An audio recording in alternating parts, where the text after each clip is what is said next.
Hey everybody, welcome back to the Vibe Guide. So I'm just hanging out. It's Sunday. I was off yesterday and I did absolutely nothing but watch Netflix and chill and start my sourdough, which you can see now. I just baked it. It's right there. Woo! Just always such a proud moment when my sourdoughs come out looking beautiful. Um, yeah, so I just had a super chill weekend and yeah, just like my mom's coming home this week. I'm super excited. And she spends the summers in Ireland, for those that don't know. Or at least she tries to. Not every summer she does that. So yeah, I'm excited for my mom to come home, vacation this week. So just a couple more shifts. I'm like counting down the days.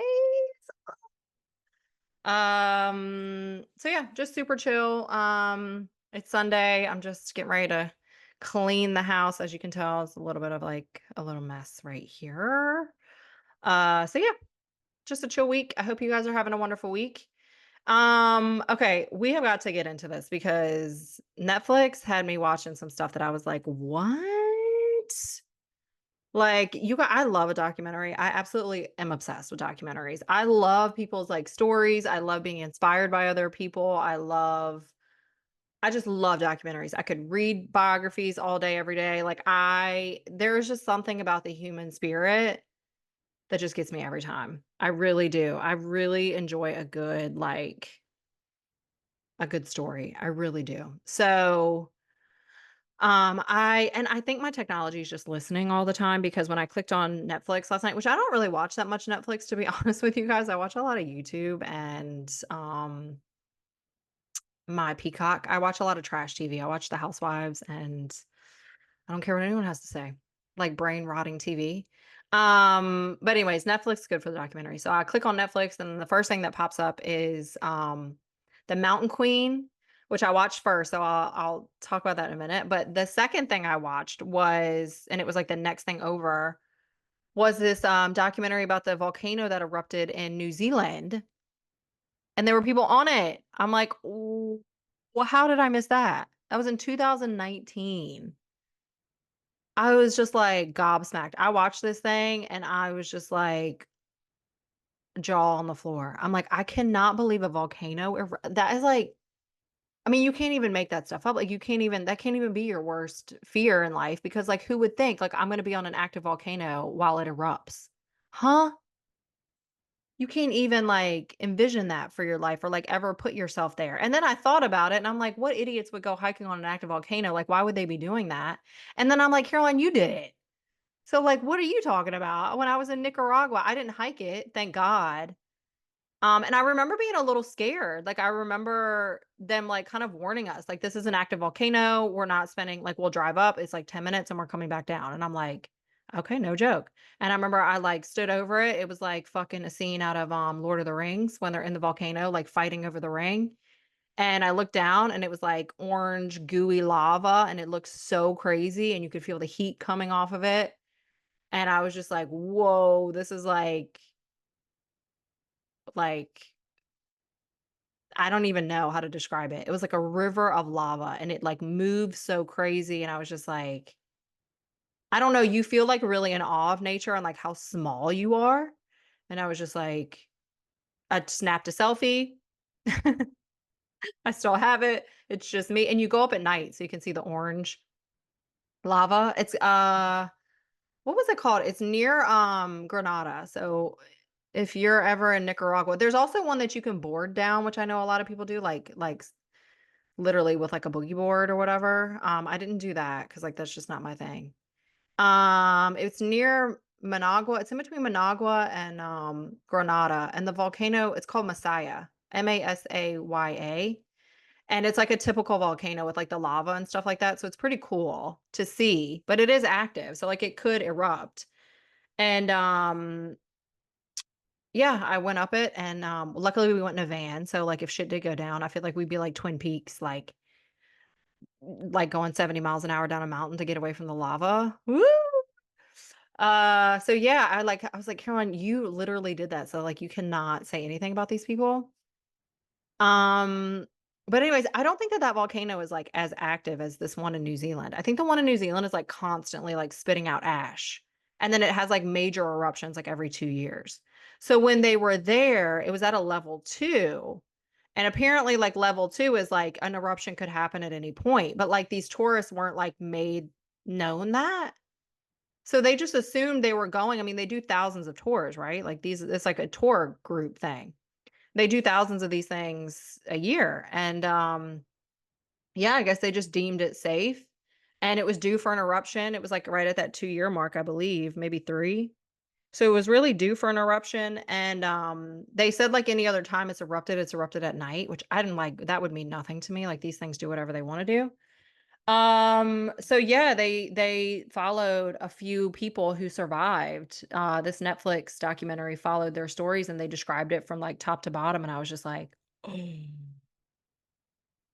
I was, like, gobsmacked, like, I was just like, "Can you even imagine? Can you even imagine?" And this wasn't like a volcano with, like, lava. It was, when it erupted, it was like steam and, like, hot ash and rock.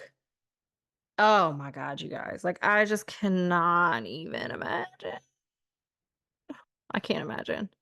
And basically, they were like, imagine, like, when you open the door to an oven times, like, 10,000, and I'm like, "Oh, God, Jesus."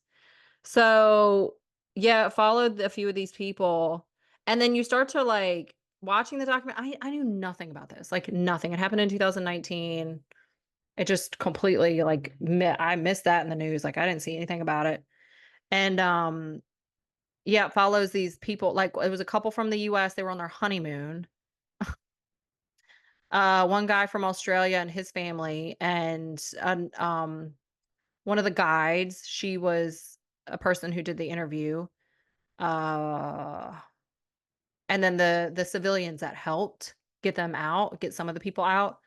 Um, and so like when they start doing the interviews, you can see the burns on some of the people, like on their neck and their face and arms and stuff like that. And so, because I just knew nothing about it, and I was just like, "Oh my god, they have burns." Like, "Oh my god, they were there." Like, it actually burned them. Like, I just had no idea the story. I just thought, like, maybe they escaped and, like, they were just retelling, like, you know what I mean? Like, I didn't realize they were, like, on the crater, like, on it when it erupted. I'm like, "Oh my god, can you imagine?" And they describe it like they were so close. Like, it wasn't like they were at the base of this thing. Like, the volcano was underwater. And so when you're on it, like, you're basically at the top. So it's like this little hike, like, maybe, like, an hour in total. It's like a loop. And you go up and you end up at this lake that's, like, the top of the volcano, and, like, you can take pictures and whatever, and it's, like, this huge plow of, like, steam that's constantly going, and the whole thing's, like, the sulfur, you have to wear a respirator and, like, all the things, like, to go on this hike, and then you turn around and you, like, come back down, and they only, like, allow you to stay, like, a few couple minutes at the, you know, top of the thing with the steam and everything because you can't really breathe. So, that's where some of the people were when this thing erupted. I mean, they were right at the mouth of this thing, and I'm like, oh my god, I cannot. And I think that there was, like, one guy who survived. He was a young guy, and he was with his sister. She died. They didn't even find her body, apparently. I don't know what that was about. I still don't know. I need to Google it because I was like, "Wait, what? They got everybody else's body but hers? Like, where'd she go? Like, what the world?" So, his parents died. His youngest sister died. He survived. Once it was only, like, 2 to 3 minutes, like, this eruption, right? And then, like, once the clouds settled and you could see, because they said it was so dark, like, it was, like, darker than night, like, you couldn't see anything. You could just hear people, like, screaming and burning, and I'm like, "Oh my god." So, he said once the cloud cleared, he ran, like not ran, because like, literally his skin was melting off.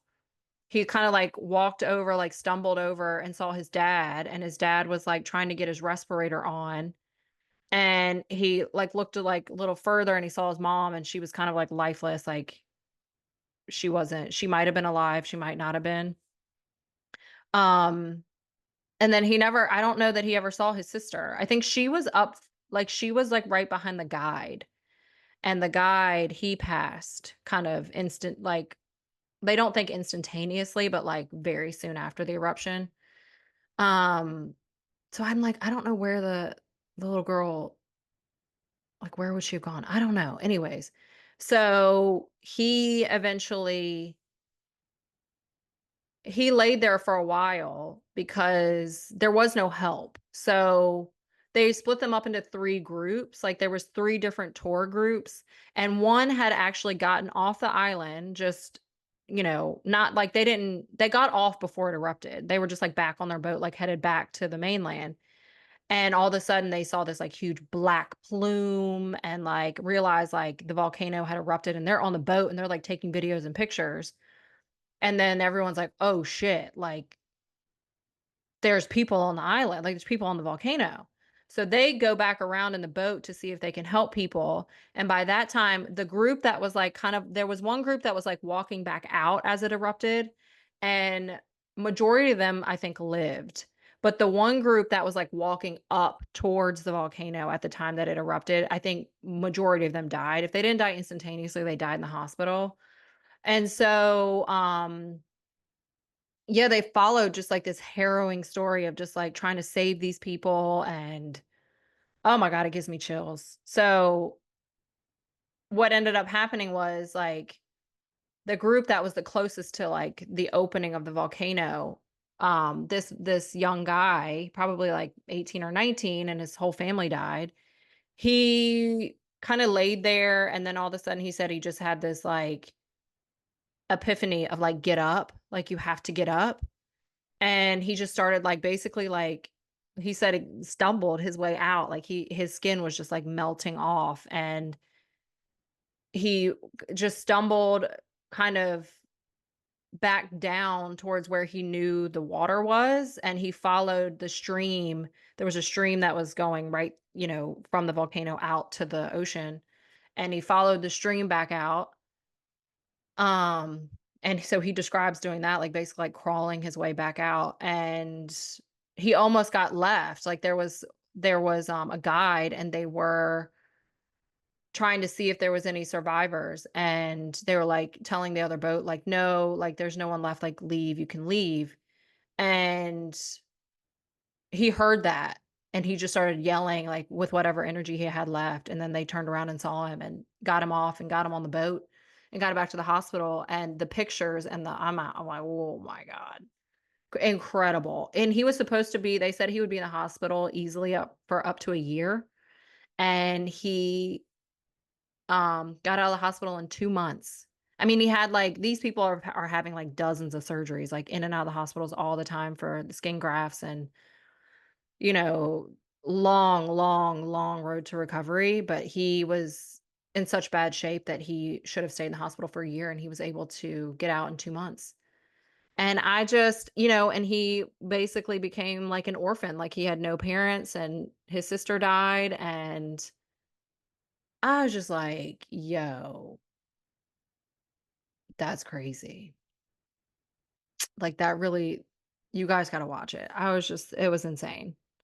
I could never imagine, and the couple that was on their honeymoon, I'm like, are you serious? Like, that's terrible. And the wife actually had, like, a really bad vibe about it, like, when they were hiking up, she was like, "I don't know." She was like, "Are you sure this thing is safe?" Like, "I don't know, there's a lot of activity, there's a lot of bubbling, there's a lot of steam, like, I don't know." And yeah, lo and behold, she was right. And she said when it erupted, like she described, they all described like this black cloud, like you couldn't see anything but they were holding hands and he just kept saying like, "I'm so sorry, I'm so sorry," you know, because she didn't really want to do it and he was like all about it. And so he just kept telling her he was sorry. I was like, "Oh my God." Like you think you're gonna die and then you're like with your like brand new wife and you're just like telling her how sorry you are that you dragged her to do this thing and like she could literally die. I'm like, you guys, just next level. And there he in one of the interviews, he was like, "Yeah, I have this really nice patch of like skin that wasn't burned just on my wrist because that's where she was holding me." She was holding his she said they couldn't hold hands because their skin was, like, coming off, but she held on to his wrist, and where she was holding his wrist, he doesn't have any burns. I was like, "Oh my god." You guys, just, like, harrowing stuff. I so your girl is gonna be paying attention. If I do anything else where there's volcanoes around, I'm gonna be paying attention because, like, I'm tell you what, ain't no fucking way I'm getting on a volcano. And, like, the amount of times that I was around volcanoes and, like I said, like, put my face in one and, like, what?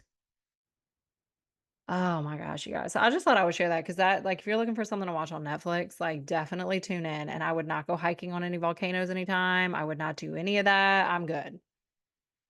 I'm good. Just like when I went bungee jumping and my first time was in New Zealand, and that was, like, an interesting story in itself because they tied my shit on to my UGG boots.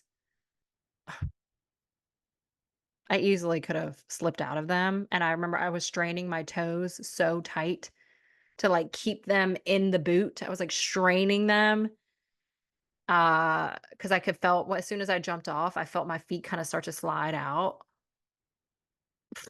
You guys, like, disaster. So, anyways, I obviously survived, and it was what it was, but, yeah, the second time I went bungee jumping, I was in Costa Rica, and I felt, like, this weird, like, pull in my back, and I was like, "Oop, okay, I think I'm good. I think I'm not gonna, like, test fate anymore. I'm good on the extreme, like, sports stuff. Like, I'm good." And I never did it again. I have no interest in doing any of that shit ever again.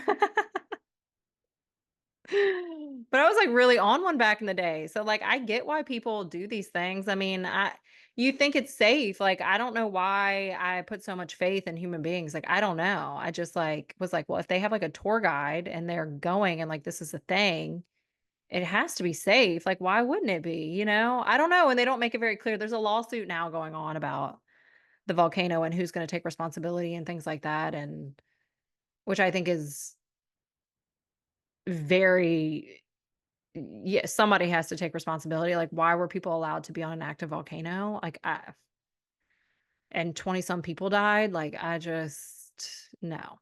Somebody's gotta be held accountable. And the fact I don't know if I said this, but the fact that in the New Zealand case, they didn't even allow, like, like, helicopter ambulances to go in. So these pilots that were just, like, heard what was going on, and they were, like they knew that they could get up in the air because a boat ride to and from there was, like, 90 minutes. So, there was only one boat that took out who they could. There was one boat that went out, and there was obviously a boat coming in to help them, but it would have taken 90 minutes. And, so these civilian pilots, um, heard what was going on, and they got up in the air, and they went and they did what they could, and they saved 12 people. I think it was, like, 3 men. It might have only been 2, and they pulled 12 people. I mean, they saved 12. I don't know if they saved them, I don't know if they succumbed to their injuries in the hospital or whatever, but they were the reason why 12 people got out of there, and 8, I think, actually were deceased on the island.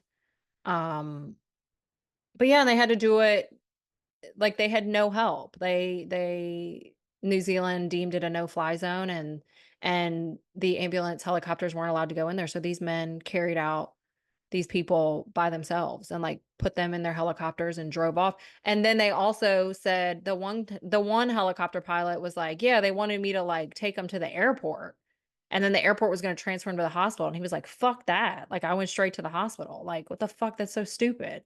And I was like, "See, that's what I'm talking about, because that's what I would be like." I'd be like, "Ah, fuck you. I'm going right to the hospital. These people you have no idea what these people are what they look like." People j they drive me nuts. Sometimes people drive me nuts, and, like, thank God for people like that man who was like, fuck that. I don't care. I don't care what you say. Like, I could care less. I'm going straight to the hospital with these people, like, no flies on my ass. I'm going to get them. Like, doing it by myself." So, very inspiring, but very, damn, I mean, I can't even imagine truly what that must have been like. So, you won't catch me on a fucking volcano, sweetie. Mm-mm.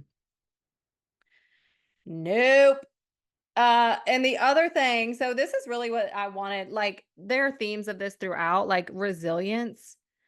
And there was another I talked about the Mountain Queen, documentary on Netflix, and I wanna bring this story to, like, light because it should be known and it should be told, and it's about this incredible woman Sherpa who hiked Mount Everest. She still holds the world record for, uh the amount of times, like, a woman Sherpa has summited Mount Everest.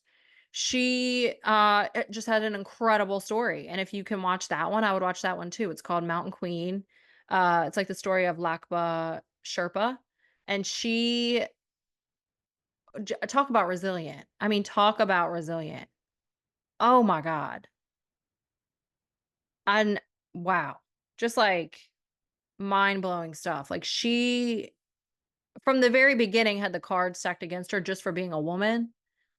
She's born in Tibet, and, at that time, I don't know if it's the same now, I've never been, I don't know their culture that well, but, when she was born, women didn't go to school, so she was completely illiterate.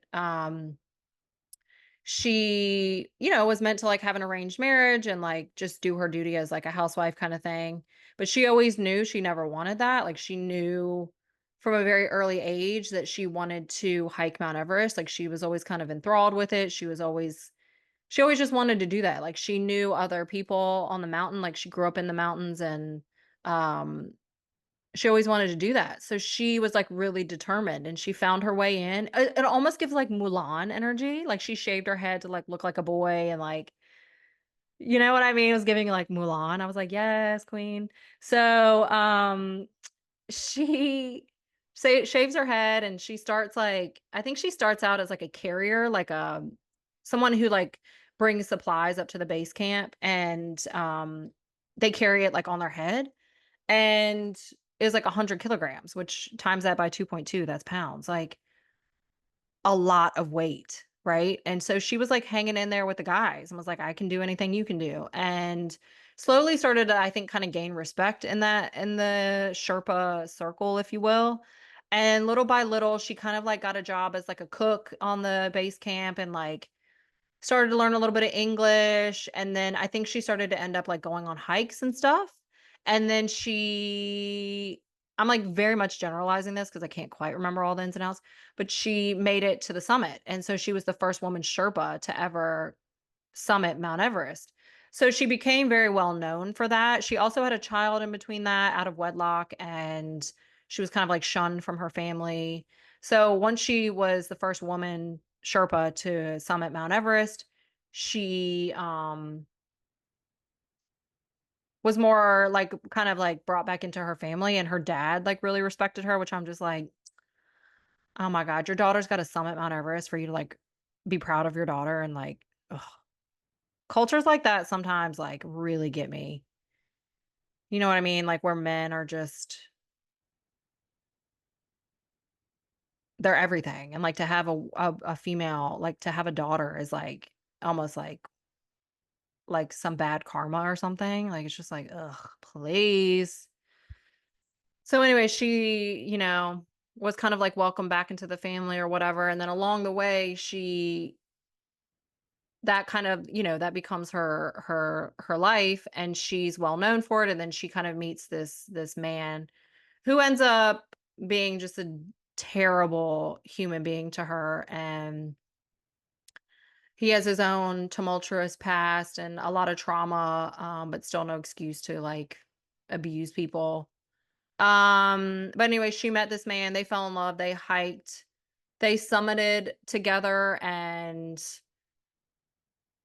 yeah, kind of had like she claims, you know what I mean, like, they fell in love through that, like, through hiking Mount Everest, and he was, like, seemed like a very, like, strong, like, gritty character, like, hiked Mount Everest with no oxygen, just, like, very, he was Romanian, very tough guy, and, had, like, his own demons, if you will. So, he was apparently, like, a political refugee, like, he escaped Romania at the time, traveled through Yugoslavia, like, on foot, like, at night, got through Yugoslavia and ended up in Italy, and then somehow made his way to the United States, and he lived in Texas and then eventually moved to Connecticut at some point.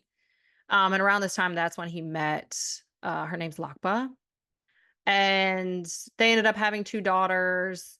But, like, very quickly, she describes, like, a lot of red flags and a lot of, like, abusive behavior started to become apparent. Not I don't think so much with her in the beginning, but, like, with other people. So she described, like, one point where they were taking a group of Romanians, like, up Mount Everest, and they were just like heavy drinkers, and they all got into like a fight, and he ended up breaking some guy's ribs, and they had to like medevac him out. And so this guy was like very intense and like very like did not have a good reputation.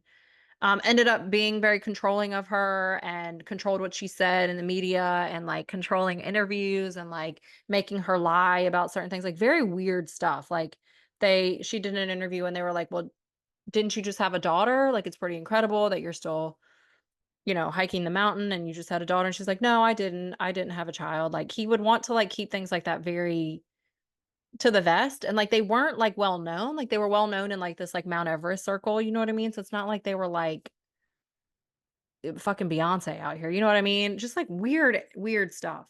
Very controlling energy, like typical what you would think of like an alcoholic who clearly has severe anger issues, like violent man, controlling, like wanted everything the way he wanted it. And so then she throughout the years they went back to Mount Everest to like make money and to like, summit it. And on one of the summits they decided that they would bring a journalist along, and this journalist basically like outed how awful of a human being he was. And on one of the hikes they got into some sort of argument about something. And I think they kinda tried to hide a little bit that he was, like, physically abusive to her and, like, all the things, but the journalist, like, he described what happened, like, verbatim, like, he was like, "I mean, tents are you can hear through them," like, heard everything, saw everything. And she at one point, the guy her husband, um, I guess, like, punched her and, like, she went unconscious. And, um he dragged her out of the tent and even, like, described her as, like, "Somebody get this garbage out of here," like, after she was, like, completely unconscious. And she described she, like, kind of, like, saw the light, like, because they were in the middle of Mount Everest, like, the oxygen would have been low. So if, like, someone knocks somebody unconscious, like, you probably could easily die from lack of oxygen. So she described like having this vision, kind of like a white light, and then like her whole life flashing before her eyes. And then immediately she thought of her 2 daughters came to her mind, and then she kind of like came back to life. And yeah, just like really bad stuff. And like this journalist like took pictures of it and put it in his book, and like that enraged him even more. So he became even more abusive to her. She had a lot of shame about that with her family, and just had like a really rough life with this guy and had no real way out, like very much like what we know of like women who are victims of domestic violence and how hard it is to get out. And she was illiterate and she didn't speak good English, and she's living in Connecticut. And I think it just continued, and he even ended up having other girlfriends and was like, this is in your culture, it's normal for men to have multiple wives, like I'm going to do this. And he just really broke her down, broke her spirit down so bad. And she said the only saving grace for her was like Mount Everest, and she just kept summiting it and she kept breaking world records. And but no one really knew her, like no one knew her story. And so at one point she eventually got away from him. He ended up getting cancer and she still took care of him, but he wasn't like able to summit anymore. And he was like, you'll never go back, like I'll never allow you to go back, I guess, because like he couldn't. And there was one the breaking point for her was there was a really bad fight that they had and their daughters were there, and he took her head and, like, slammed it into a table. And her 5-year-old daughter and I guess 11-year-old daughter maybe, went to protect her, and, like, he hit them as well. And she ended up in the hospital. And obviously as nurses and doctors or whatever, like, it's our responsibility to report abuse. So she was like, "I don't wanna go back, like, I don't like, please help me, I don't know what to do," and they set her up in a shelter, and with her 2 daughters, and helped her get a job, so she got a job at Whole Foods, which blows my mind that a woman who summited Mount Everest at this point, I think it was, like, 8 times, she was working the buffet at Whole Foods. I'm like, blows my mind. So she stayed away, and her and her daughter, she won full custody, in a divorce battle, and apparently he was, like, rude and nasty to the judge and was like, "How are you gonna let this woman, she's illiterate, like, she can't keep these children," and apparently the judge's mom was illiterate and had a similar background, and so the judge, like, took offense to that and was just like, "Yeah, she gets full custody." Bro was just, like, a nasty guy, like, you can tell, and, yeah, so she escaped, and he eventually died of cancer, it came back, and even towards the end, she was still, like, kind of rooting for him and was like, "You have to fight, like, you have 2 daughters, like, please fight for your life," and he was like, "I can't do it anymore," and he died, like, 2 weeks later, and I'm just like, "What a woman," like, what a woman, and one story that they told really, I mean, it broke my soul in half for this woman, like, they the counselor that she was seeing shared this story, I'm assuming she had permission. But even the counselor started to tear up when she said it, that one fight that they had, she described that he picked her up and literally put her in a trash can out, at the end of the driveway. Put her in a garbage can. I was like,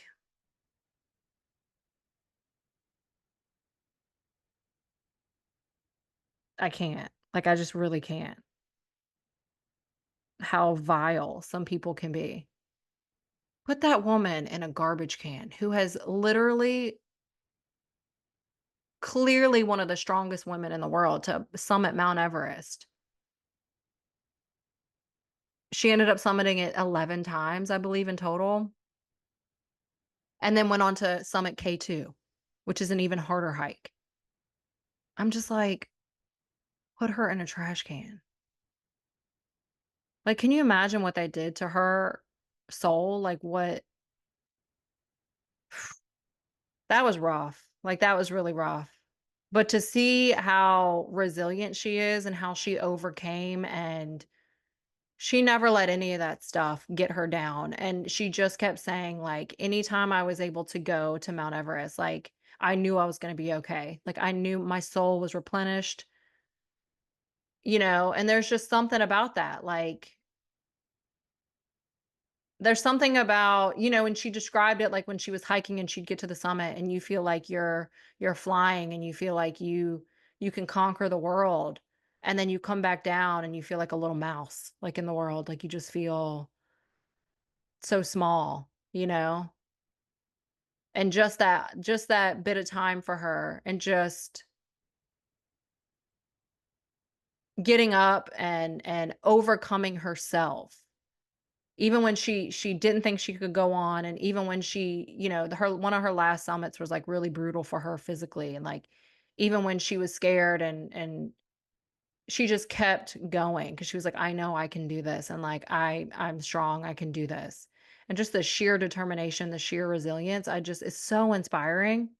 And it also follows her daughters, like, they saw a lot of trauma, like, one of her daughters was kind of, like, nonverbal, like, in the beginning of the series, and then or the movie, I should say, and then towards the end, her daughter was, like, really involved and, like, super proud of her mom, and they started to have more open and honest conversations about the abuse that they all endured, and, just a lot more respect for her mom. The other daughter actually went to, Mount Everest with her, and she hiked to base camp, and the daughter even had a hard time just getting to the base camp, and then to watch her mom summit and to come back down and to see the physical state of her, and I think it clicked for her daughter, like, "Holy shit, my mom is, like, incredible, and not many men can do this, let alone women, and, her story should be told, like, she's an absolute incredible woman, and I can't believe," like, you can see it in her daughter, like, you can see the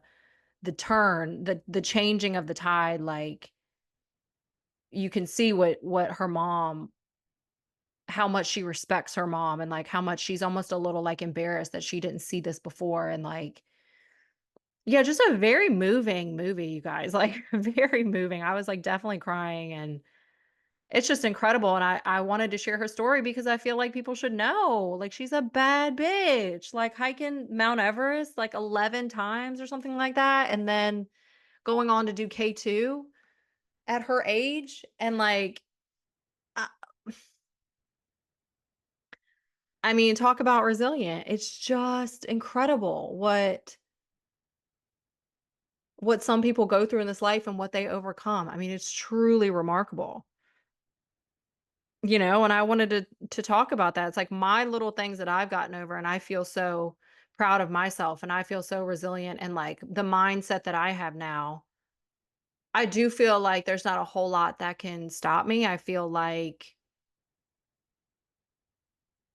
I can get knocked down, but I can get back up and I'm fine. And I feel like that's the piece about resilience. It's about there are going to be things in your life that are going to knock you down so hard, but it's like what do you choose to do with it? Do you choose to let it knock you to the ground and you stay there and have a pity party and like are you going to get back up and you're going to take the lesson and you're going to grow and be have a positive outlook on things, even if something is just so traumatic and the worst thing possible that could ever happen to you. It's like, what are you gonna, even with the burns in the volcano, even in that story, you can tell how people who are more resilient, you can see their interviews after, like the ones who are more resilient, they accept their injuries, they accept where they are, they accept what happened. And they're not self-conscious about their scars and she walks around with her head held high and, you know, learned something from it and all these things. And then you see other people that had it happen and you can see they're still struggling. Like they're still she can't even look herself in the mirror with her burns and like you know what I mean? So like it's you can tell people who really have that resilience, they have that mindset, they have that understanding that these adversities, these things in life happen, but like especially in the volcano example, like what a gift to be alive. Like what an absolute gift. Like God literally handed you your life back like because you should not be here. You were standing at the on a volcano as it erupted. Like how are you living? Who cares if you have burns all over your body? Who cares what you look like? Like you're here. You're living, you're breathing. Like there's a reason why God's spared you. And the boy who lost his entire family. I mean, the resilience that he showed was like they showed him doing kickboxing and he's got like still like having skin graft surgeries and like he's like doing kickboxing and like refusing to like give in and just incredible stories of resilience. And I just wanted to share that because we all go through shit. We all go through it. And I just feel like your mindset about things is so important. And, realizing that everyone's got adversity. Is that the word? Yeah, adversity in life. And it's if you look at it like an opportunity for self-discovery, like you're gonna get through it and you're gonna be better on the other side every single time, even the hardest shit in your life. And I wasn't always that way. Like you guys know, I'd say all the time, like I was definitely like a victim of my own circumstances, like a pity party for like no reason. Like I'm so blessed. I'm so grateful. I'm so lucky. I live an amazing life. Even the shit that has happened to me that has been traumatic for me, it's like, okay, like it is what it is. I'm sitting here, I'm talking about it on a podcast. I'm putting like my shit out on on a public forum to like help other people, turning these things that have happened to me that like other people can relate to. And like raising the vibration. Like it's okay. Like we all have shit that we go through and like there's no need to be ashamed of things. There's no need to like put yourself down about it. It's all growth. It's all this journey of like being a human being. And I just feel like resilience is such a key component of that as a human. And yeah, you just have to embrace the change, like no matter what that looks like for you in life. Like you just have to embrace it and try and have the positive outlook and try and continue to build yourself and your self-worth and your character as a human being, and spread that into the relationships around you and create communities around you and relationships around you that support that and that bring out the best in you, because life is not easy. You know what I mean? It's not. And it's not meant to be. It's meant to push us, I feel like, and as humans, we learn through mistakes. We learn some of our biggest lessons in life through our mistakes, through some of our hardest mistakes and some of our most painful mistakes, and we learn at such a deep level through that way, and I don't know why God did that to us. It's a little why God? Like, why do I have to learn the hard way every time? Um, but that's just how it is. Like, that's just how life rolls out, and so, yeah, I just thought resilience, like, what a good topic, and overcoming and these inspiring stories. Like, I mean, wow. And especially women. I mean, I'm just like, it's all love for guys. Like, I'm definitely a feminist, and like I'm all about women empowerment, and women are incredible, hands down. Like, women are next level. We are like, I don't even, I'm not even saying that because I'm a woman. Like, if you're a man, like, if you don't look at women in awe of like what they're capable of, like, we give birth, we are so strong. We are so resilient. Like, what we go through on a day-to-day basis and what we go through in our lives, and we are just so incredibly strong. And I'm all about like reminding women about that. Like, we can get through anything in this life, like anything. And we do it time and time and time again throughout history, throughout, lifetimes. You know what I'm saying? Like, women are truly incredible. And yeah, I'm just thinking of those stories. It just really moved me, you guys. Like, you have to watch them. It just was so moving. Especially Mountain Queen. Incredible stuff. Like, truly remarkable. And it just makes me feel like, damn, I'm over here sitting on my couch and she's over here climbing K2. Like, what?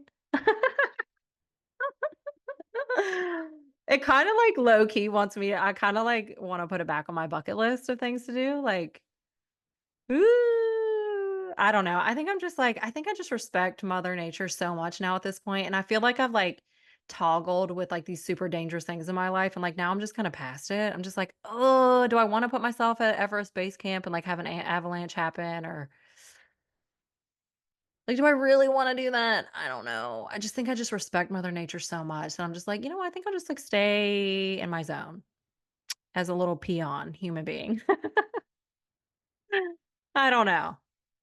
I don't know. It's one of those things. It really is one of those things, because I know that feeling of overcoming. Like, I don't know if you guys go hiking, if you listen or have experienced anything like that. And let me tell you what, that's one thing my dad was incredible for in my life. I think that he brought us on, I didn't grow up like with these like, go to Disneyland vacations, as people who know me know that. Like, we grew up like hiking the Grand Canyon. Like, it's like mind-boggling to me what I did at, like, I must have been 8 years old, 7 years old or something like that, like a kindergartner, and hiking down to the bottom of the Grand Canyon and hiking back out. And, yeah, I just, making that and doing that and building that, I don't know, like, I look back on that sometimes, and I remember having meltdowns. I mean, I remember having absolute meltdowns, and I remember my dad just, like, having to, like, talk me through it and be like, "Listen, you don't have an option. Like, we gotta go. Like, I'll have to carry you. Like, we gotta go." Like, I don't even know what he was thinking taking a 8-year-old. I don't even know how, I'm a 7 or 8-year-old and, like, a 12-year-old, 13-year-old maybe down there. I think it's probably illegal now. Down to Phantom Ranch. You guys can Google that and back up. It was, I think, like 18 miles in total. And, Yeah, I just remember, like I remember as a kid, like, having to, like, put one foot in front of the other and just, like, "I have to do this." Like, my dad was like, "Or you're gonna die." But, I mean, it was very apparent, like, we were in the middle of the Grand Canyon, like, where am I gonna go? You know what I mean? Like, I got that as, like, a seven-year-old, like, "Okay, like, this is it. Like, I gotta buck up, like, eat some fucking trail mix, and I gotta go because like, what I don't know what else to do." But it was definitely, I think about that a lot and, like, how hard I pushed myself, with the support of my dad and my brother, like, we made it, and it was definitely not easy for sure. And then I remember we went back a few years later and we did, Havasu Falls. And that hike was really tough too. That hike, a lot of it's like through a dried up riverbed. So it's a lot of rocks and you're like rolling your ankle constantly. And um that one when I was older for and I got it. Like I understood like why people do this. Like it was so amazing when you got down to the bottom and you turn the corner and there's this massive waterfall and crystal clear water. Um, it, like, made it all worth it, and you just feel so proud of yourself that you did it and you made it, and yeah, I see why people put themselves in, like, these situations, like climbing Mount Everest, like, I get it, like, it's just such a it's just such a feat, like, it's just you and the mountain, you know what I mean? Or it's just you and the canyon, and it's you versus you, and you have to get yourself to the end point. Like, you have to do it on your own. Like, yes, people can support you and be like, "We got it. Like, come on, get back up. Like, you can do this." Like, of course you can have that, but sometimes you don't, and it's just you versus you. And there's just nothing greater to build your self-confidence and your self-worth than getting put in situations like that. So I have to say, as far as, like, my dad and, like, showing me things in this world, like, I am very lucky that I had a dad that was, like, wanted to show his children, like, maybe a little bit too young, like, I'm gonna have to say, maybe a little bit too young there in the first go, but, like, wanting to show his children, like, first of all, respect Mother Nature, like, we are at the mercy of her out here, and, number 2, be prepared for a lot of situations, and number 3, like, resilience, and, like, you can do anything that you put your mind to, like, you can get yourself down to the bottom of this canyon, you can get yourself back out at 7 years old, like, you can do it, and, yeah, I always think I really do think of those stories, like, often, and, that story is, like, kind of famous in our family because it just is, like, a little psychotic, like, "What? He took, like, a seven-year-old and a 12-year-old," or however old we were. Down the Grand Canyon, and I'm not even telling you guys, like, it was terrifying for me. In the very beginning of that hike, if you've ever been to the Grand Canyon, if you've ever hiked the Angel Bright Trail, I believe it is, um, it's one of the easier ones, I think. I don't know, really. I've never been back. Never been back. Um The very beginning, I remember you have to, like, hold on to a rope, and you have to kinda, like, guide your way down because it's pretty steep and it's, like, rocky, and I was, like, already crying at that point because I didn't wanna do it, and, my dad just was kind of like I swear to God, just, like, ignored me and kept walking, and, like, I had no choice but to, like, keep walking because I was like, "I can't go back out." Like, I wanted to go back out so bad, you guys have no idea. I wanted to turn around and go back out, I'll never forget it. I remember feeling like everything in my body was like, "No, no, no, no, no, do not do this, do not do this, do not do this," as, like, a child, and I had no option, like, what was I gonna do? Like, I had to follow my dad, like, what was I gonna stand at the top of the canyon for 2 days? Like, Lord Jesus. So we go down, and right around we get kinda down to, like, level ground, and it's extremely dangerous, like, there's no, like, guardrail, like, to your right is, like, your death, like, you could literally trip and fall down a canyon, And we get to one point, this is, like, very early on in the hike, maybe, like, the first, like, 30 minutes. We get to one point and there's these, like, mountain goats, I believe, and there was, like, a family of them, so it was, like, a mom and, like, babies, and the mom was, like, up higher, like, above me, and the baby all of a sudden, like, came out of nowhere and was trying to get they were, like the goats were, like, communicating with each other, like, you know what I mean? Like, the baby was, like, kinda crying, and the mom was like, "I'm up here," and the only way through was, like, around me, and I remember my dad and my brother were, like, in front, and I was, like, a little ways back because I was, like, having a pity party, and I was, like, not having it, and I think that there was, like, a couple maybe behind me that I had no idea who they were, and, this goat started to, like, jump around, like, sporadically, like, all over the trail. I mean, this trail is, like, as wide as your fucking body. Like, it's not to pass other people, you gotta kinda wait and, like, let them go and, like so I start to, like, panic because this fucking goat is, like, right next to me, jumping all around, and I'm going to the edge because 'cause I'm 7 and I don't know what to do, and I remember my dad I started to kinda scream and I was, like, crying, and my dad was, like heard me and turned around, and he started screaming at me to get on the inside, and if you know my dad has, like, a terrifying yell, like, I mean, it used to make me pee my pants, and he was screaming at me so loud to get to the inside, and I didn't understand what he was saying, and I think I could be making this up, but I think the people behind me kinda grabbed my pack and, like, kinda pushed me in towards the wall, and you guys, after that, it was like game over for me. I was miserable. I it almost like brings tears to my eyes now because I remember I was just done. I was just like, what is this? Like, what is happening? Where am I? I don't want to do this. Like, I felt so unsafe. I felt like like I'm just out here. Like, and like looking back, I didn't even contemplate that I could have fallen to my death. Like in 2 seconds. I could have easily slipped off the side of that fucking cliff and gone down. And, I only realized that now as an adult. Like, it took me decades to, like, even, like, recall, like, how dangerous that was. So, you guys, just don't take your kids to the Grand Canyon. Just don't do it. You know what I mean? It's just too dangerous. Just don't do that. I don't know what the fuck he was thinking. But I am grateful. I say all this stuff, but, like, I am grateful that I did it.